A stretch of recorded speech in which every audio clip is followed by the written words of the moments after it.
Welcome to This Explainer. Today, we're diving into a really fascinating paradox. We're going to explore how monumental, world-changing success is almost always paved with agonizing, completely heartbreaking setbacks.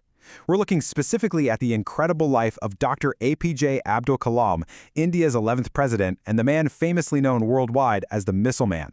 So let's just jump right in, because his story, it's not just some standard tale of scientific triumph. It is an absolute masterclass in treating failure as a stepping stone. Let's actually kick things off with this brilliant piece of philosophy from Kalam. Think about it. When a massive storm hits, our natural instinct is to hide, right? To find shelter. But Kalam believed in flying above the clouds. As we're going to see today, his life was basically a relentless series of storms. But his attitude, his total refusal to let adversity dictate his trajectory, well, that made all the difference in the world. Section 1. A Dream Born in Poverty. To really understand the man, we've got to go back to his beginnings in 1931 in Rameshwaram and talk about a stark contrast between where he started and where he ended up. His ancestors actually had a bit of wealth from trading, but their family's ferry business completely failed when the Pamban Bridge opened back in 1914. So by the time Kalam was born, they were plunged into deep poverty. As a kid, he literally had to deliver newspapers just to help support his family's meager income. But amidst all that daily struggle just to survive, his teacher, Mr. Iyer, took the class to the seashore to show them how birds fly. And wow, that single moment ignited a total fire in Kalam. He worked tirelessly, made his way through St. Joseph's College, and eventually moved to Madras to study aerospace engineering. Section 2. Facing the impossible deadline. So, how do you achieve the literal impossible in just 3 days? Imagine being hit with that kind of ultimatum when absolutely everything is on the line. While at the Madras Institute of Technology, Kalam faced a terrifying situation with his professor over a low-level attack aircraft design. After reviewing Kalam's aerodynamic design, the professor flat-out called it dismal work. And the stakes here? Massive. The professor gave him exactly 3 days, just one single weekend, to completely scrap and redo the design.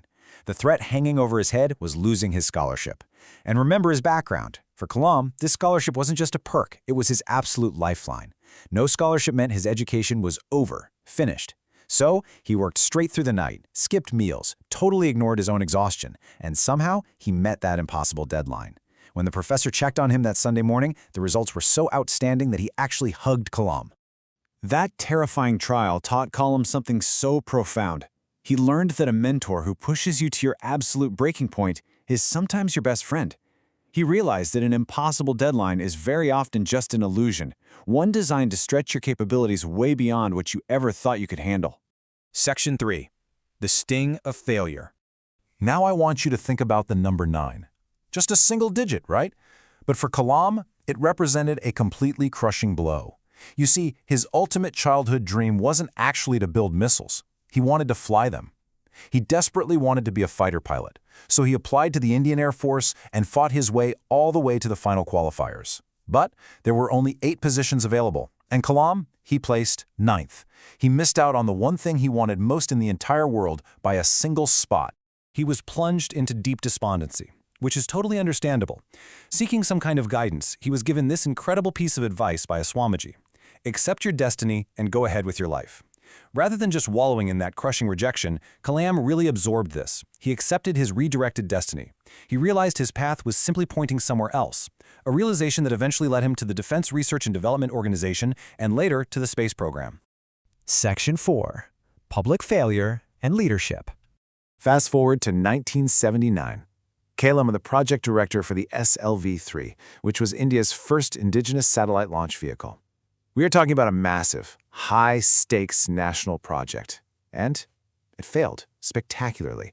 The entire rocket system plunged right into the Bay of Bengal. Kalam was completely devastated. But watch what happened next. The chairman of ISRO, Satish Dhawan, stepped out before the national press and took the entire blame on himself, shielding Kalam and the team. Then, exactly 1 year later, in 1980, they tried again. This time, the SLV-3 successfully placed the Rohini satellite into orbit. And what did Dhawan do? He stepped back and pushed Kalam right to the microphones to take all the credit. That taught Kalam the ultimate lesson. True leaders absorb the blame during failures, but they give away the credit during successes. Section 5. Forging the Missile Man. That profound resilience and that deep understanding of leadership were immediately put to the test when Kalam took charge of the Integrated Guided Missile Development Program. The early days of the Agni missile program were rough. They were heavily plagued by technical postponements, and let me tell you, the media was absolutely ruthless. Political cartoons from the time were essentially mocking the top scientist, joking that the button didn't make contact or that this missile was never going to take off. It was an intense, super humiliating public spectacle. The press was so brutal, they even coined a sarcastic acronym for Agni, IDBM, the Intermittently Delayed Ballistic Missile. Ouch! The pressure must have been unimaginable. But instead of retreating and hiding under the weight of all those cartoons and public doubt, Kalam called a massive assembly of over 2,000 of his team members. He told them, straight up, that major opportunities come with major challenges. He reminded them that the country deserved absolutely nothing less than success from them. And you know what? They prevailed. The sheer triumph of the moment they successfully launched the Agni missile is incredible. Kalam kept his promise to his team and to his country. By pushing through all that public ridicule and those early technical failures, he permanently cemented his legacy as the missile man of India, elevating the nation to the level of a recognized missile power. Section 6. Igniting the Future.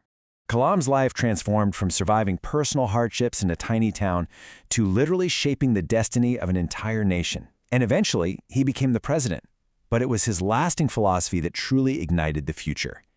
From all those years of navigating failure, he distilled his life's learnings into a really simple formula. He believed that true knowledge, the kind of knowledge that actually builds a developed nation, is a combination of just three things: creativity in the mind, righteousness in the heart, and the courage to endure the impossible. He really believed that anyone, especially young people, could empower themselves using a specific pathway. It's like a chain reaction. Learning sparks creativity. That creativity forces you to think deeply. That thinking generates real knowledge. And it's that knowledge, hard-won through trial, error, and overcoming setbacks, that ultimately makes you great. It is quite literally a blueprint for overcoming any seemingly insurmountable challenge. Which brings us to this incredibly profound statement: your best teacher is your last mistake. When you look back at his whole life journey, from a poor newspaper boy in Ramaswaram, to the guy who got 9th place and missed the Air Force, to the leader watching his rocket crash into the sea, all the way to becoming the people's president, it is just so abundantly clear that he didn't just say this, he genuinely lived it. So as we wrap up this explainer, I really want to leave you with this thought to carry into your own life. If one of India's greatest minds built his entire legacy not on some flawless, perfect record, but on the ashes of missed dreams and highly public failures, what exactly is your last mistake trying to teach you? Thanks for joining me, and remember, keep flying above the clouds.